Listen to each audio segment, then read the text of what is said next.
Hello guys, welcome back to our channel study spark. तो guys, अब मैं electrostatic का इंट्रोडक्शन दे चुकी। आप इंट्रोडक्शन वीडियो जाके देख सकते हैं, वो फर्स्ट पार्ट है। ठीक है, ऐसे अगर मैं ज़्यादा टाइम लग जाए क्योंकि ना हमारे पास कोई सोर्स नहीं है। एक्चुअली अभी नेटवर्क इशू चल रहा है इस वजह से।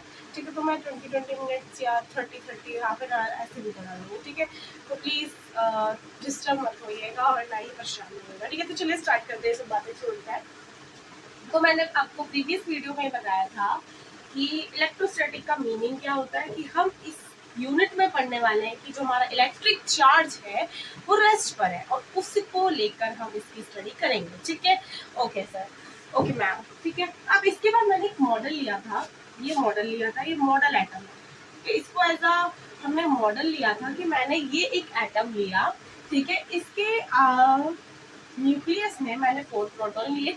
अब मैंने आपको बताया था कि प्रोटॉन के साथ हम कोई भी छेड़खानी नहीं कर सकते हैं। ठीक है, कि प्रोटॉन का कोई भी ना लेन कर सकते हैं ना देन कर सकते हैं, इससे चार्ज नहीं आता प्रोटॉन के। बट इलेक्ट्रॉन के लेन देन से क्या आता है, हमारे पास चार्ज आता है। ये मैंने आपको बताया है। ठीक है मैम, अब मैंने एक न्यूट्रल एटम लिया। अब न्यूट्रल बात कर दिए तो यानी कि नो चार्ज।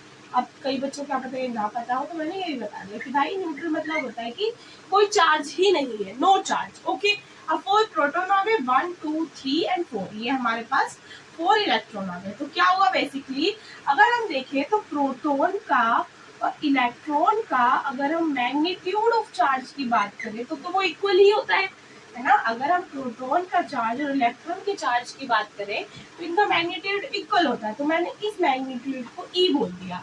ठीक है, मैंने इस मैग्नीट्यूड को क्या बोल दिया, ई बोल दिया। ठीक है मैम, आपने ई बोल दिया। ओके, तो मैं क्या इसको हटा के ई लिख सकती हूँ कि भाई प्लस 4e और माइनस 4। ठीक है, ये मैग्नीट्यूड वाइज बराबर है और साइन को अगर हम इग्नोर कर दे तो क्या ये बराबर नहीं हो गए? तो प्लस माइनस क्या हो गया, न्यूट्रल हो गया। प्लस से माइनस कैंसिल आउट हो गया, तो ये न्यूट्रल बॉडी है। अब मैंने क्या किया, इस न्यूट्रल बॉडी में से 2 इलेक्ट्रॉन को क्या कर दिया, निकाल लिया। इसको निकाल लिया, इसको निकाल लिया, तो बचे कितने, 2 इलेक्ट्रॉन बचे। तो ठीक है मैम, यहाँ पर प्लस का 4e बचा और माइनस का 2e बचा। तो नेट चार्ज कितना आया हमारे पास, नेट चार्ज मैम हमारे पास आया 2e, है ना, 2e आया। अब जब मैंने इलेक्ट्रॉन को निकाल लिया तो क्या आपको एक चीज यहाँ पर क्लिक हुई कि मैम जब भी हम भी अपनी बॉडी में से कोई भी चीज निकाल ले, सपोज मैंने अपनी बॉडी को ये वाला आर्म कट कर दिया, तो क्या मेरी पूरी बॉडी में से मास डिक्रीज होगा? यस मैम, डिक्रीज होगा। भले ही मेरा पूरी बॉडी के कंपैरिजन में इस आर्म का वेट या इस आर्म का जो वो है वेट या फिर साइज इस पूरी बॉडी के कंपेयर कम है, बट है ना, डिक्रीज होगा ना मेरा मास। वैसे ही अगर हम मास ऑफ इलेक्ट्रॉन की बात करें कि मास ऑफ इलेक्ट्रॉन कितना होता है, तो मास ऑफ इलेक्ट्रॉन हमारे पास होता है, कितना होता है, 9.1 इंटू 10 की पावर माइनस 31, है ना। यहाँ पर ग्राम यही होगा, है ना, सॉरी केजी होगा, है ना, केजी। ओके, यही होगा। तो भले ही इसका मास बहुत कम है, 10 की पावर माइनस 31 बहुत कम होता है, बहुत ज्यादा, बट है ना। तो जब हमने इन दोनों इलेक्ट्रॉन को निकाला तो हमने 2 इंटू 9.1 इंटू 10 की पावर माइनस 31 को भी निकाल दिया। यानी कि अगर इस बॉडी का मास एम नॉट एज्यूम कर लिया, एज्यूम किया था हमने, तो क्या ये एम नॉट से कम हो जाएगा, है ना, है ना। ये वाला मास, इस वाले बॉडी का मास जो कि अब पॉजिटिव बन गई है, इस पे पॉजिटिव चार्ज आ गया है, और कितना पॉजिटिव चार्ज आया है, +2e आया है। तो इसका जो मास है वो एम नॉट से क्या हो गया है, कम हो गया है। इसको सपोज m1 मान लेते हैं, तो इसका मास कम हुआ है, यानी कि डिक्रीज हुआ है ना। मास का क्या हुआ है, डिक्रीज हुआ है मास में। ठीक है, डिक्रीज इन मास जब हमने, अब इससे हम ये याद रख सकते हैं कि जब भी हम इलेक्ट्रॉन निकालेंगे तो मास डिक्रीज होगा। ओके, अब इसको लिख लो। अब ऐसे ही जब हमारे पास ये सेकंड मॉडल है, इसी मॉडल से हमने इसको बनाया। अब इसी मॉडल से जब हमने इसको बनाया, हमने क्या किया, अभी तो रिमूव किया था, अब हमने क्या कर दिया, ऐड कर दिया। ठीक है, ऐड 2 इलेक्ट्रॉन, है ना, 2 इलेक्ट्रॉन ऐड करें। तो भाई ऐड 2 इलेक्ट्रॉन, एक मिनट, ये वाला ना मार्क तो चल ही नहीं रहा है, बिल्कुल भी ना, एकदम रो रो के चल रहा है भाई, मुझे चलना नहीं है, ऐसे बोल रहा है। तो 2 इलेक्ट्रॉन जब हमने इसमें ऐड कर दिए तो एक इलेक्ट्रॉन ये ऐड कर दिया, एक इलेक्ट्रॉन ये ऐड कर दिया, तो कितने इलेक्ट्रॉन हो गए? 6 इलेक्ट्रॉन हो गए। अब मैंने बोला 400, वो जो नंबर है 1.6 इंटू 10⁻90, वो तो सेम है ना दोनों का प्रोडक्ट, तो मैं इसको ई लिख लेती हूँ कि भाई प्लस का 4e, ठीक है, वो न्यूक्लियस में था, माइनस 6e। ओके, तो प्लस 4e और माइनस 6e जब आप करेंगे तो नेट चार्ज आपका बचेगा माइनस का 2e। तो क्या हमने एक बात सीखी कि मैम जब भी हम रिमूवल करेंगे या फिर जब भी हम डिफिशियंसी करेंगे इलेक्ट्रॉन की, जब भी हम इलेक्ट्रॉन को कम करेंगे तो हमारे पास पॉजिटिव चार्ज आएगा, और जब भी हम एक्सेसनेस ऑफ इलेक्ट्रॉन कर देंगे, जब भी हम एडिशन करेंगे इलेक्ट्रॉन का, तो मैम हमारे पास नेगेटिव चार्ज आएगा। ओके, ये क्लियर हो गई है बात। अब एक चीज और आती है कि जब हमने इलेक्ट्रॉन को रिमूव किया तो इलेक्ट्रॉन का कुछ मास था, वो भी रिमूव हो गया। वैसे ही जब हमने इलेक्ट्रॉन को ऐड किया है ना, इलेक्ट्रॉन को जब हमने ऐड किया तो कुछ हमने मास भी तो ऐड किया। तो क्या इस वाले स्पीशी का मास m0 से ज्यादा होगा? सपोज इसको हम m2 मान लेते हैं, तो क्या इसका मास m2 ज्यादा होगा m0 से? ये हमारा मॉडल था, इसका मास m0 था, इसका m1 है, इसका m2 है। इसका m1 जो मास है वो m0 से क्या हुआ? कम हुआ। क्यों? क्योंकि इलेक्ट्रॉन निकाला, मास निकल गया। इसका जो मास है वो ज्यादा है m0 से। क्यों? क्योंकि इलेक्ट्रॉन को ऐड किया, मास को ऐड किया, तो मास क्या हुआ है? इंक्रीज हुआ है। इसमें डिक्रीज हुआ था, है ना, डिक्रीज हुआ था, और इसमें क्या हुआ है? इंक्रीज हुआ है। ओके, बस यही कॉन्सेप्ट था जो मैं पिछली क्लास में नहीं बता पाई थी आपको, ठीक है। ये एक बेसिक कॉन्सेप्ट था, ठीक है। अब ये हमारा हो गया। इसके बाद हम पढ़ते हैं प्रॉपर्टीज ऑफ चार्ज की। चार्ज की प्रॉपर्टीज क्या है, तो चलिए स्टार्ट करते हैं। तो मैम प्रॉपर्टीज ऑफ चार्ज के बारे में बता, आपको लिख लिया होगा आप लोगों ने, आई होप सो। इतना मैं इतना रब करती हूँ, बाकी नहीं करती। ओके, चलिए अब हम स्टार्ट करते हैं। क्या ये भी रब कर देती हूँ, पिछली क्लास में रखा, ठीक है। अब हम बात करेंगे प्रॉपर्टीज ऑफ चार्ज कि भाई हमारी भी कुछ प्रॉपर्टीज होती है, तो चार्ज की भी मैम कुछ प्रॉपर्टीज होंगी। तो मैम वो वाली प्रॉपर्टीज बताइए कि चार्ज की क्या प्रॉपर्टीज होती है। तो चलिए बेटा जी स्टार्ट करते हैं। सबसे पहली जो प्रॉपर्टी है चार्ज की, वो क्या होती है? चार्ज की जो प्रॉपर्टी होती है, चार्ज की जो प्रॉपर्टी होती है, चार्ज एक स्केलर क्वांटिटी है, ठीक है। स्केलर मींस मैम जिसके पास कोई डायरेक्शन ना हो, नो डायरेक्शन, ठीक है। इसको प्लस माइनस करने के लिए कोई डायरेक्शन यूज नहीं की मैंने। जब मैंने यहाँ पर प्लस 4e और माइनस 6e को जब हमने सब्ट्रैक्ट या ऐड किया, तो क्या मैंने इसकी डायरेक्शन देखी कि भाई ये वाला चार्ज इधर जा रहा था, ये वाला चार्ज इधर जा रहा था? क्या हमने ऐसे किया? नहीं किया। हमने सिंपल इसको ऐड किया। फिर स्केलर है, इसकी कोई डायरेक्शन नहीं होती है, ठीक है। ओके मैम, चार्ज स्केलर होता है। सेकेंड, चार्ज कंजर्व होता है। अब चार्ज मतलब चार्ज कंजर्व होता है, मतलब चार्ज कंजर्व मतलब charge neither be created, neither be created मतलब चार्ज को हम क्रिएट नहीं कर सकते खुद, ठीक है। Neither created nor be destroy, neither be created nor be destroy, ठीक, और ना डिस्ट्रॉय कर सकते हैं। सपोज इसका एग्जांपल लेके मैं समझाती हूँ कि मेरे पास एक बॉडी है, ठीक है। अब ये सपोज मेरे पास एक बॉडी है, ये एक बॉडी है, इस पर था हमारे पास 6e चार्ज, ओके। और ये वाला कंडक्टर समझ लेते हैं, ये क्या है? कंडक्टर है, ठीक है। ये कंडक्टर 1 है, और ये वाला कंडक्टर जो है, ये वाला कंडक्टर 2 है, कंडक्टर 2 है। इस पर चार्ज था प्लस 6e, ठीक है। इस पर चार्ज था प्लस का, मतलब इस पर चार्ज ही नहीं है। सपोज इस पर 0e चार्ज है, मतलब चार्ज ही नहीं है, ठीक है।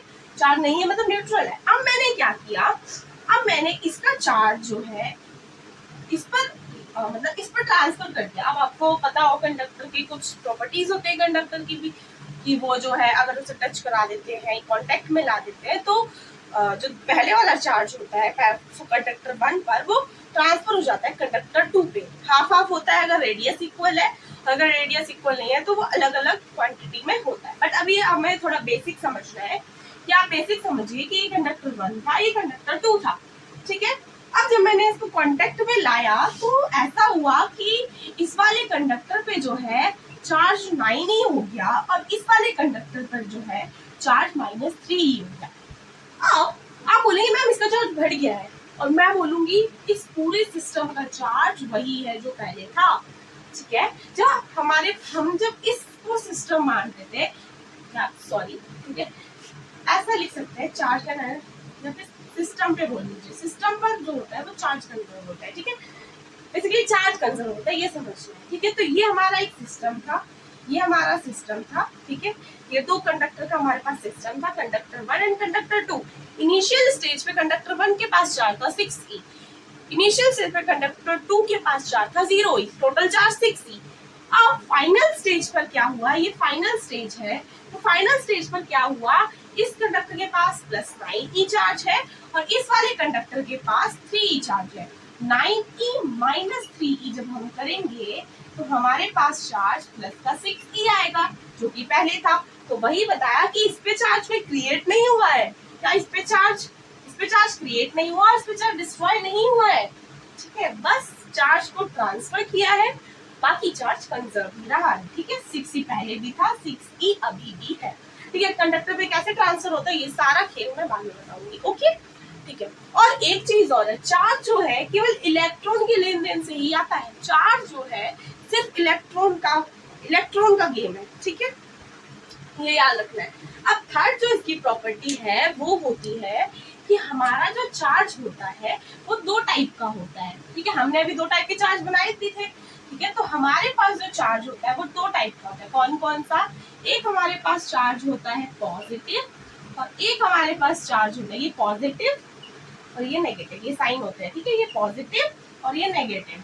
अब पॉजिटिव चार्ज कैसे आता है, जब हमने अभी बनाया था तो पॉजिटिव चार्ज कैसे आया था, डिफिशियंसी ऑफ इलेक्ट्रॉन से, है ना, डिफिशियंसी ऑफ इलेक्ट्रॉन से, ठीक है, डिफिशियंसी एन है ये, ठीक है, सी बाय डिफिशियंसी ऑफ इलेक्ट्रॉन से आया था। और ये कैसे आया था, एक्सेसनेस ऑफ इलेक्ट्रॉन से आया था, जब हमने क्या कर दिया था, इलेक्ट्रॉन को ज्यादा कर दिया था, एक्सेसनेस ऑफ इलेक्ट्रॉन से आया था, है ना, ठीक है। अब एक और चीज, चार्ज का नेचर देख लेते हैं कि चार्ज का नेचर देखते हैं कि जब हमारे पास पॉजिटिव चार्ज होते हैं, ये भी पॉजिटिव और ये भी पॉजिटिव, दोनों पॉजिटिव चार्ज को जब हम सामने रखते हैं तो क्या होता है, एक पॉजिटिव को और एक नेगेटिव को साथ में रखते हैं तो क्या होता है, नेगेटिव को रखेंगे वो भी सेम चीज ही हो जाएगी, पॉजिटिव वाला, कि जब हम पॉजिटिव को रखते हैं तो ये एक दूसरे से रिपेल करते हैं, रिपल्शन क्रिएट होता है। इधर क्या होता है, रिपल्शन, जैसे कि ऐसे हम समझने के लिए सोच सकते हैं ये भी गर्ल है, ये भी गर्ल है, ये ज्यादा सुंदर है और ये कम सुंदर है। वैसे तो अब सारी गर्ल्स एक दूसरे को देख के हाँ उसकी तारीफ कर ही देती, बट पहले देखते हैं कि पहले क्या होता था, तो ये गर्ल थोड़ी सी तो जेलसी हो जाएगी कि ये मुझसे ज्यादा खूबसूरत है, इसीलिए रिपल्शन क्रिएट हो जाता है ना, ऐसे समझ सकते हैं। ये पॉजिटिव है, ये नेगेटिव है, तो क्या होगा, अट्रैक्शन क्रिएट हो जाएगा, इसे समझाने की जरूरत नहीं है, तो क्या होगा, अट्रैक्शन हो जाएगा, है ना। ये नेचर ऑफ चार्ज की बात कर दी कि कैसे कैसे नेचर पे ये रिपल्शन होगा, कैसे अट्रैक्शन होगा, ठीक है।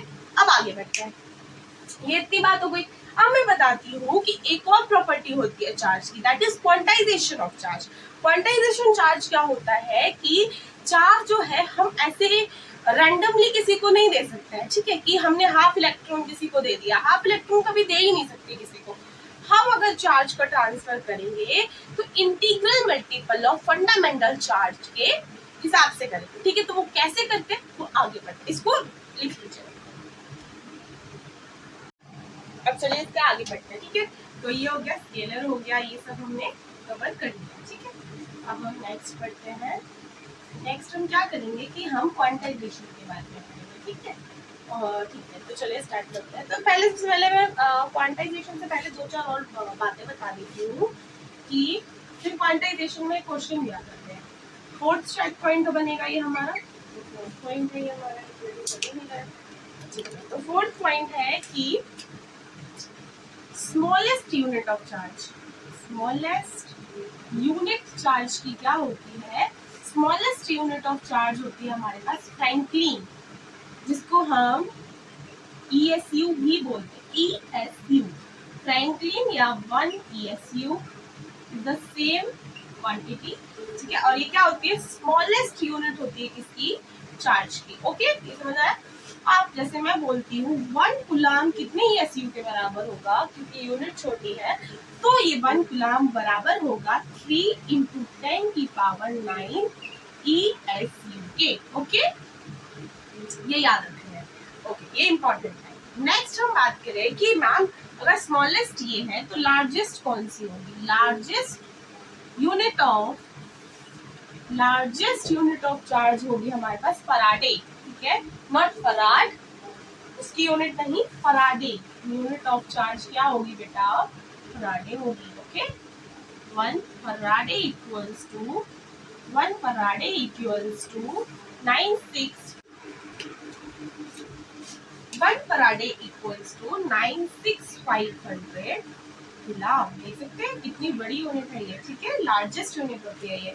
अब एक चीज और बतानी है कि बहुत फेमस स्टेटमेंट है किसकी? एनसीईआरटी की, कि एनसीईआरटी बोलता है कि चार्ज कैन एक्सिस्ट, नहीं कैन नहीं, कांट, ठीक है, चार्ज कांट एक्सिस्ट विदाउट मास, ठीक है, मतलब जो चार्ज है क्या वो मास के बिना एक्सिस्ट कर सकता है? क्या पॉजिटिव चार्ज मास के बिना एक्सिस्ट कर रहा था? नहीं कर रहा था। अगर इलेक्ट्रॉन हमने रिमूव किया है तो मास डिक्रीज होगा, बट ऐसा तो नहीं मास खत्म ही हो गया। और जब हमने नेगेटिव चार्ज देखा तो उसमें इलेक्ट्रॉन दिए थे, एक्सेस में था इलेक्ट्रॉन का, तो मास इंक्रीज हुआ था, है ना, पर मास खत्म तो नहीं हो गया था। ऐसा तो नहीं था कि मास है ही नहीं उनमें, था ना। तो चार्ज कांट एक्सिस्ट नहीं करता विदाउट मास, बट वहीं पर मास एक्सिस्ट करता है विदाउट किसके? चार्ज के। ई लिख दो, चार्ज के एक्सिस्ट करता है। जैसे कि हमारा इसका एग्जांपल क्या हो गया? इसका एग्जांपल हमारे पास हो गया हमारा न्यूट्रल बॉडी, ठीक है, तो इसका एग्जांपल है न्यूट्रल बॉडी, वो बिना चार्ज के एक्सिस्ट करता है, ठीक है, एग्जांपल इज न्यूट्रल बॉडी। तो आई होप सो ये सारा का सारा आपको समझ में आ गया होगा। सबसे पहले देखिए, स्मॉलेस्ट यूनिट चार्ज होती है फ्रैंकलिन, या जिसको हम ESU भी बोल देते हैं, that is 1 coulomb is equal to 3 into 10⁹ ESU। And largest unit होती है हमारे पास 1 फराडे, जो कि किसके इक्वल होती है? 96500 कूलम के इक्वल होती है। और लास्ट क्लास में मैंने शायद आपको बता दिया था कि कूलम इक्वल होता है एम्पियर इनटू सेकंड, ठीक है, ये भी याद रखना। ओके, ये भी हमारे पास हो गया। अब इसके बाद एक और कभी कभी पूछ लेता है एग्जाम में कि स्पेसिफिक चार्ज क्या होता है। तो स्पेसिफिक चार्ज होता है चार्ज बाय मास, इसको बोलते हैं स्पेसिफिक चार्ज। ओके, अब इसके आगे हम बढ़ते हैं क्वांटाइजेशन में, ठीक है, चलिए। तो चलिए क्वांटाइजेशन स्टार्ट। ओके, ये भी एक प्रॉपर्टीज ही है हमारे चार्ज की, ठीक है, कि क्वांटाइज्ड है, कि अगर वो कहीं पे ट्रांसफर होगा या फिर वो कहीं पे अगर किसी बॉडी पे एक्सिस्ट करेगा या पॉसिबल होगा तो सिर्फ किसके फॉर्म में पॉसिबल होगा? इंटीग्रल में। What is ma'am integral multiple? क्या हम चार्ज को, क्या हम सपोज दिस इज पेन, क्या मैं आधे पेन को किसी को दूंगी क्या? तो काम पे ही नहीं रहेगा ना। वैसे ही आधा इलेक्ट्रॉन पॉसिबल नहीं है, आधा इलेक्ट्रॉन हम नहीं दे सकते, आधा इलेक्ट्रॉन एक्सेस नहीं करेगा बॉडी में, ठीक है। वही चीज है कि इंटीग्रल बेसिक इंटीजर 1 2 3 4 ऐसे एग्जिस्ट करेगा, या तो 1 चार्ज या 2 चार्ज या 3 चार्ज या 4 चार्ज ऐसे एग्जिस्ट करेगा, ऐसे पॉसिबल होगा। जैसे मैं एग्जांपल समझाती हूँ, suppose this is our body, ठीक है, जिस पे हमने चार्ज पॉसिबल कराना है। तो इस पर जो चार्ज आएगा वो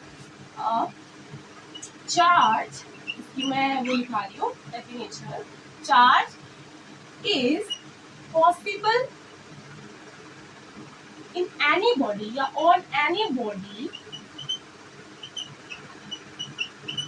when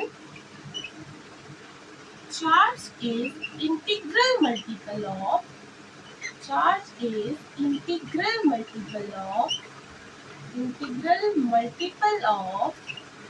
the fundamental charge E। मतलब कि किसी बॉडी पर चार्ज तभी पॉसिबल होगा जब वो किसके इंटीग्रल मल्टीपल हो? चार्ज E के इंटीग्रल मल्टीपल हो, ठीक है। अगर मैंने इस बॉडी पर सपोज चार्ज पॉसिबल कराना है कि भाई इस पे चार्ज आ जाए, इस वाली बॉडी पे चार्ज आ जाए, कि भाई मेरे को चार्ज पे लाने हैं, तो मैं किससे? या तो देखो इंटीग्रल मल्टीपल में इंटीग्रल मल्टीपल, और ये क्या है? इंटीजर, इसको क्या बोलेंगे? इंटीजर, ठीक है, इसको बोलेंगे कि भाई ये इंटीजर में ही होना चाहिए, एन जो है वो इंटीजर में होना चाहिए। और ये हमारा क्या है, ये हमारा फंडामेंटल चार्ज है। ठीक है, फंडामेंटल चार्ज है, इसके इंटीग्रल मल्टीपल में होना चाहिए। फंडामेंटल चार्ज इलेक्ट्रॉन बोल रहे हैं, फंडामेंटल चार्ज इलेक्ट्रॉन, जो कि कितना होता है -1.6 इंटू 10 की पावर -19। ठीक है, इसमें होना चाहिए। ठीक है, ये हमारा इंटीग्रल मल्टीपल होगा। ठीक है, तो n क्या हो सकता है, या तो 1 होगा, या फिर 2 होगा, 3 होगा, 4 होगा, और चलता रहेगा जहाँ तक आप चलाना चाहते हैं। ठीक है, जैसे कि 1e हो सकता है, हाफ ही नहीं हो सकता, हाफ ही नहीं होगा, हाफ ही बिल्कुल नहीं होगा, not possible, not possible. Suppose अब मैंने बोल दिया कि इस बॉडी पर चार्ज है, इस बॉडी पर हमारे पास चार्ज है मैम, अब कितना बोलूं बताओ, 3 कूलम बोल रही थी मैं, 3 कूलम चार्ज है। ठीक है, तो अब हम कैसे चेक करें कि ये चार्ज पॉसिबल है या नहीं है। तो हमने बोला कि अगर किसी बॉडी पर चार्ज पॉसिबल करवाना है तो उस बॉडी पर चार्ज तभी पॉसिबल होगा जब वो किसके इंटीग्रल मल्टीपल हो, उस फंडामेंटल चार्ज की। हम इसको क्या करते हैं, एंड ई के इक्वल रख देते हैं। ई हमें पता है क्या होती है, ई बताओ, ई की वैल्यू क्या होगी, ई की वैल्यू हमारे पास होती है 1.6 इंटू 10 की पावर -19, है ना कूलम। और यहाँ पर एन रहने देते हैं कि भाई यार हमने चेक करना है कि क्या है, और यहाँ 3 कूलम है ना। अब इसको करना पड़ेगा क्योंकि मुझे स्पेस चाहिए है। ठीक है, अब 3 कूलम ये नीचे आएगा, यानी 1.6 इंटू 10 की पावर -19 था। जब हम इसको ऊपर लेके जाएंगे तो ये प्लस बन जाएगा ना, 10 की पावर 19, और यहाँ पर एन आ जाएगा। अब जब इसको सॉल्व करेंगे, यहाँ 30 बन गया, यहाँ 16 बन गया। अब इसको 16 ना करके हम 15 कर लेते हैं अपने कैलकुलेशन इजी करने के लिए। तो 30 इज 10, तो यहाँ पर जब हम करेंगे, या फिर हम 5 की टेबल से करते तो 6 और इधर 3। ठीक है, और इसको 1 और ये 2, 3 1 1 एंड 3 2 6। फिर कितना आया है, 2 इंटू 10 की पावर 19, यानी 2 0 0 0 0 19 बार। इंटीजर ही तो आ गया है ना, जैसे 200 इंटीजर है, अगर हम 200 कैसे लिखते, 2 इंटू 10 की पावर 2, वैसे ही हमने 2 इंटू 10 की पावर 19 लिख दिया, तो इंटीजर ही तो है। तो यानी कि ये चार्ज पक्का पक्का ये चार्ज पॉसिबल है किसी बॉडी पर। ओके, ये हमने प्रूव भी करके दिखा दिया। अब ऐसे ही बहुत सारे एग्जांपल मैं आपको दे दूंगी, आपको ये पता करना है कि भाई ये चार्ज पॉसिबल है या नहीं है ना। तो मैं बहुत सारे एग्जांपल दे देती हूँ, आपको नेक्स्ट क्लास में इसको सॉल्व करके लाना है। ठीक है, और मैं फिर आपको सॉल्व भी कर पाऊंगी। ठीक है, तो चलिए अब ये वाला जो है एकदम क्लियर कट हो चुका है। मैं शीट जो है ना अपलोड कर दूंगी उसमें, ठीक है, तो आप देख लीजिएगा। Okay, bye bye.